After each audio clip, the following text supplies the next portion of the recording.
చేయాల్సిందిగా రిక్వెస్ట్ చేస్తున్నాము. సంపత్ గారు. ముందుగా టీవీలో ఈ ప్రోగ్రామ్ని లైవ్ ద్వారా చూస్తున్న ప్రేక్షకులకి, ముఖ్యంగా భక్తులకి, ఎందుకంటే ఇది కుంభమేళా సమయం, చాలామంది ఇక్కడికి రాలేకపోయిన వాళ్ళు ఉంటారు, వీలుగాకనో పరిస్థితులు ఇక్కడ వాళ్లకు సానుకూలంగా లేకనో. సో అలాంటి వాళ్ళందరూ కూడా ఈ లైవ్ ద్వారా ప్రత్యక్షంగా ఈరోజు ఇక్కడ ఏం జరుగుతుందో చూడగలుగుతున్నారు విజువల్స్ ద్వారా. ఆ రకంగా కూడా ఒక రకంగా మా మధు గారికి థ్యాంక్స్ చెప్పాలి. చాలామందికి ఈ ఈ అవకాశాన్ని చూసే భాగ్యాన్ని కల్పించారు. చాలామంది నాతో ఏంటి మహాకుంభమేళాల టీజర్ లాంచా, చాలా మంచి ఐడియా, చాలా మంచి ఐడియా. ఐడియా కాదండి, ఇది ఐడియా కోసం చేసింది కాదు, ఆయన ఆశీర్వచనం కోసం వచ్చాను ఇక్కడికి నేను. ఎందుకంటే ఈ సినిమా అనేది నేను ఎప్పుడూ, మీ అందరికీ తెలుసు, కమర్షియల్ సినిమాలు చేస్తూనే వచ్చాను. థ్రిల్లర్ అటెంప్ట్ చేశాను కానీ ఎప్పుడు సూపర్ న్యాచురల్ పవర్తో ఒక సినిమా రాయడం కానీ ఒక మూవీగా తీయడం కానీ నేను ఎప్పుడు చేయాల. ఇలాంటి ఆలోచన కానీ ఇలాంటి అవకాశం కానీ నాకు నేను క్రియేట్ చేసింది కాదు, అది శివుడు ఇచ్చిందనే నమ్ముతున్నాను. సో అందుకని మేము ఓపెనింగ్ సినిమాకి సంబంధించిన ముహూర్తం షాట్ కాశీలో చేసిన, ఈరోజు ఈ టీజరు కార్యక్రమం ఇక్కడ 90 ఏళ్ళు 108 సంవత్సరాలున్న నాగసాధులతో చేసిన, ఆయన మాకిచ్చిన పువ్వుల్ని ఓ దండగా చేసి ఆయన పాదాల దగ్గర ఒక ప్రసాదంలాగా పెడదామని రావడమే తప్ప ఇది ఇంకొక ఐడియా కోసం చేసి ఏదో కమర్షియల్గా ఆలోచన చేసింది కాదండి. తప్పకుండా ఇది జనాల మనసును తాకాలని చేసింది. తప్పకుండా ఆ పాజిటివ్ ఎనర్జీ ఇక్కడ ఫీల్ అవుతున్నాం. ఎందుకంటే this is the biggest human gathering on the planet. అలాంటి ప్లేస్లో ఒక శివుడికి సంబంధించిన అక్షరం వినబడిన, మాట వినబడిన, ఆయనకు సంబంధించిన ఒక వైబు మనకు కనిపించినా కానీ మనకు తెలియకుండానే ఒక తెలియని ఆనందం వస్తుంది. ఆ ఆనందం మాతో పాటు ఈరోజు ఇక్కడికి కార్యక్రమానికి వచ్చిన సుమగారు కావచ్చు, ఎందుకంటే ఆవిడకు ఈ సినిమా ఒక యాంకర్గా వచ్చారు.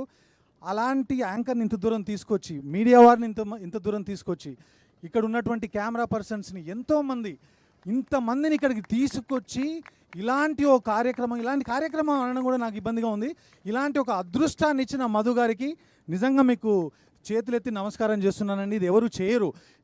లేదు, ఎందుకు చెప్తున్నానంటే ఇది ప్రొడ్యూసర్ డైరెక్టర్ని పోవడం కాదు. ఈయన ఇక్కడ పెట్టినటువంటి ఖర్చుతో శిల్పారామంలో 2 సార్లు ఫంక్షన్ చేయొచ్చండి. నేను చెప్తున్నాను, ఎందుకంటే ప్రొడ్యూసర్గా ఇది మీకు గౌరవం దక్కాలి, అందుకని చెప్తున్నా. అంత ఖర్చు పెట్టి ఇక్కడ ఖర్చు అనే పదం ఎందుకు వాడుతున్నానంటే ఈ రోజుల్లో చాలా కష్టం అండి.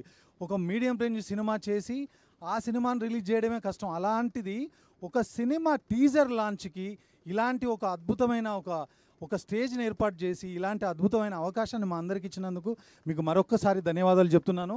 నా మాట గుర్తుపెట్టుకోండి, ఆయనకి ఇది మొదటి సినిమానే, కానీ ఆయన మొదటి సినిమాలా జనరల్గా మీ అందరూ అనుకోవచ్చు, ఓదెల అనేది మీ అందరికీ తెలిసిందే, చాలా చిన్న సినిమా, ఓటీటీ కోసం చేసిన సినిమా. కానీ ఈ సినిమా ఓటీటీ కోసం కాదు. ఇప్పుడు జనరల్గా మనకు పుష్కరాలు అనేవి 5 ఏళ్ళకు ఒకసారి 12 ఏళ్ళకు ఒకసారి వస్తాయి. కానీ ఈ సినిమా నేను ఒక మాటగా చెప్తున్నానండి, 140 సంవత్సరాలకు ఒకసారి మహాకుంభమేళం ఎలాగైతే వచ్చిందో ఇలాంటి సినిమాలు చాలా రేర్గా వస్తాయి. ఒకప్పుడు మనం అమ్మోరు చూసాం, తర్వాత అరుంధతి చూసాం, అలాంటి సినిమాలు బాగమతి చూసాం. ఇలాంటి సినిమాలు అప్పుడప్పుడు పుష్కరానికి ఒకసారి వస్తుంటాయి. ఈ సినిమా ఇలాంటి ఒక పెద్ద స్కేల్లో చేయడానికి, ఒక పెద్ద ఎక్స్పీరియన్స్ ఆడియన్స్ ఇవ్వడానికి నాకు ఈ అవకాశం ఇచ్చిన మధు గారికి థ్యాంక్స్. ఎందుకంటే ఈ సినిమా అనగానే తమన్నా డేట్స్ ఇచ్చారు, ఏదో ఒకటి కమర్షియల్గా చేసేయండి, రిలీజ్ చేసేయండి అనొచ్చు. కానీ ఇందాక మీరు విన్నారు, సంవత్సర క్రితం ఆయన చేతికి కట్టిన కాశీ దారం ఇంకా అలాగే ఉంది. అంటే సంవత్సరం నుంచి ప్రాజెక్ట్ మీద మధు గారు స్పెండ్ చేస్తూనే ఉన్నారు. సో ఇక మధు గారి గురించి చెప్పాలంటే, ఆయన కథ విన్న తర్వాత ఇదంతే చేస్తున్నారు అనొచ్చు మీరు, ఏ బిజినెస్ యాంగిల్లో చేస్తున్నారని. ఓన్లీ కథను, కంటెంట్ని నమ్మారు ఆయన.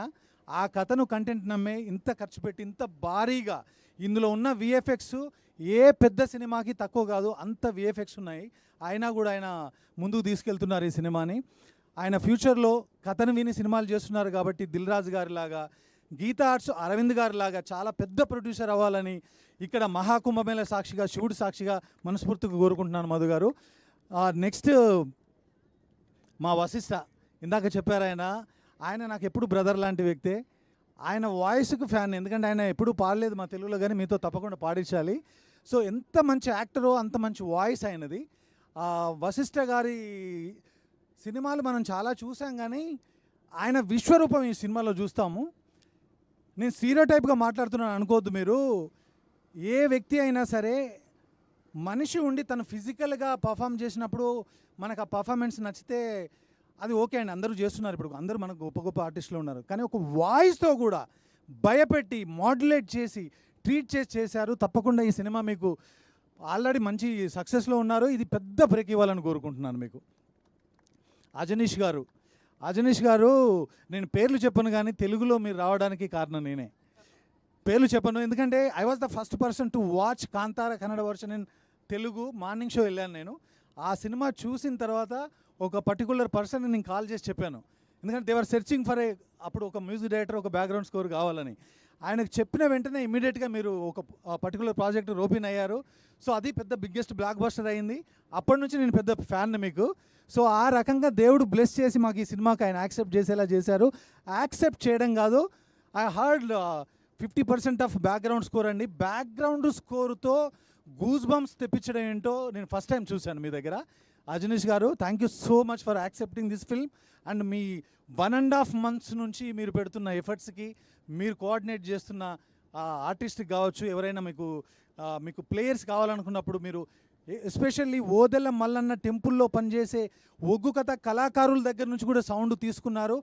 లైవ్లో అక్కడికి వెళ్ళి రికార్డ్ చేద్దామని చెప్పి అంటున్నారండి. ఈ రోజుల్లో ఒక డే పోతే ఆ డే టైం పోతుంది, మనీ పోతుంది అని ఆలోచించే రోజుల్లో ఒక కుగ్రామానికి ట్రావెల్ చేసి ఆ సౌండ్స్ రికార్డ్ చేద్దామని చెప్పేసి మమ్మల్ని పట్టుబడుతున్నారు. అజనీష్ గారు, thank you so much.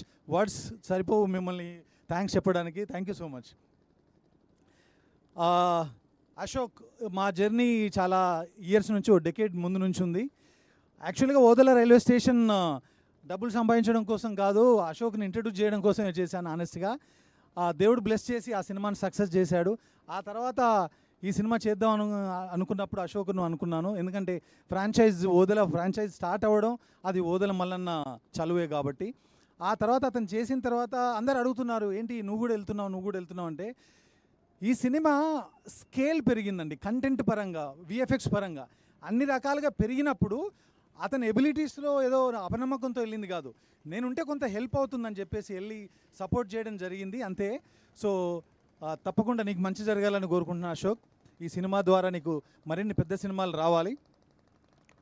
Next, ఈ సినిమా విజువల్స్ గురించి మాట్లాడుతుంటే సౌందర్ మీ అందరికీ తెలిసిందే.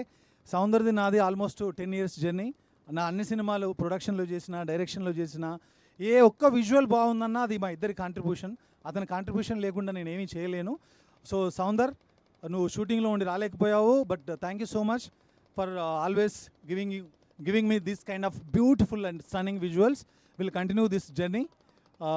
తర్వాత ఇక మీ అందరికీ తెలిసిందే, చాలామంది కథ అనుకున్నప్పుడు మీరు కథ ఎవరి కోసం రాశారని, దేర్ ఈజ్ నో డౌట్ అండి.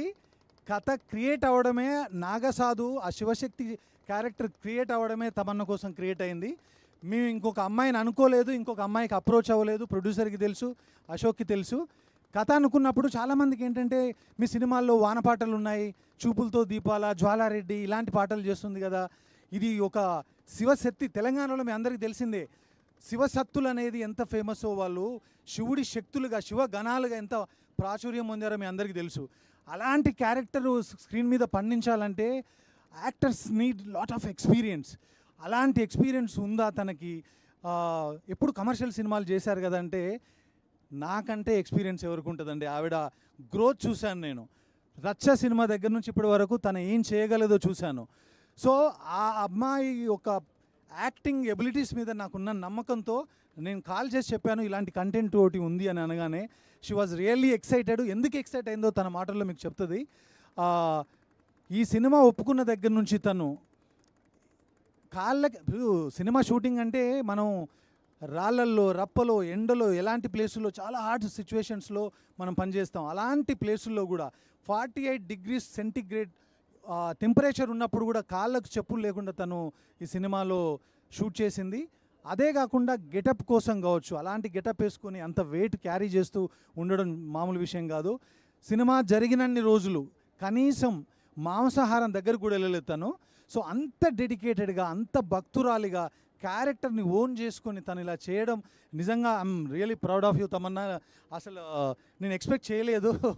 సో నేనే ఓ క్రియేటరే ఎక్స్పెక్ట్ చేయనంత మెస్మరైజ్ చేసింది తను నన్ను. సో తప్పకుండా మనం అమ్మోరు సినిమా చూసినప్పుడు సౌందర్య గారిని ఎంత అడ్మైర్ చేశామో, తర్వాత అరుంధతి సినిమా చూసినప్పుడు అనుష్క గారిని ఎంత అడ్మైర్ చేశామో, రమ్యకృష్ణ గారు ఒక దేవత క్యారెక్టర్ చేస్తే ఆవిడ కళ్ళకు కానీ ఆవిడ గ్రేస్కి కానీ ఆవిడ పర్ఫార్మెన్స్కి కానీ మనం ఎంత ఇష్టపడతామో అంతే ఇష్టంగా ఈ సినిమా తర్వాత తమన్నా ప్రేక్షకుల దగ్గర అవ్వాలని, వాళ్ళ హృదయాల్ని చేరుకోవాలని మనస్ఫూర్తిగా ఆ కాశీ విశ్వనాథుని నేను కోరుకుంటున్నాను, వేడుకుంటున్నాను.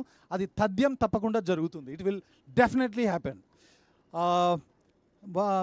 ఇంకా ఇక్కడ గురించి చెప్పాలంటే సుమ గారు, ఇది చాలా కష్టం అండి. ఇలాంటి ప్లేసుల్లో మీరు పెద్ద పెద్ద ఈవెంట్లు చేసి ఇలాంటి ఎండలో ఇలాంటి ప్లేస్లో. అయ్యో లేదండి, ఇది మా అదృష్టంగా భావిస్తున్నాం. మీరు ఇంకేమి చెప్పకండి, చాలు. థ్యాంక్ యూ సుమ గారు, అది మనస్ఫూర్తిగా చెప్తున్నాను. మీరు accept in this programme. Thank you.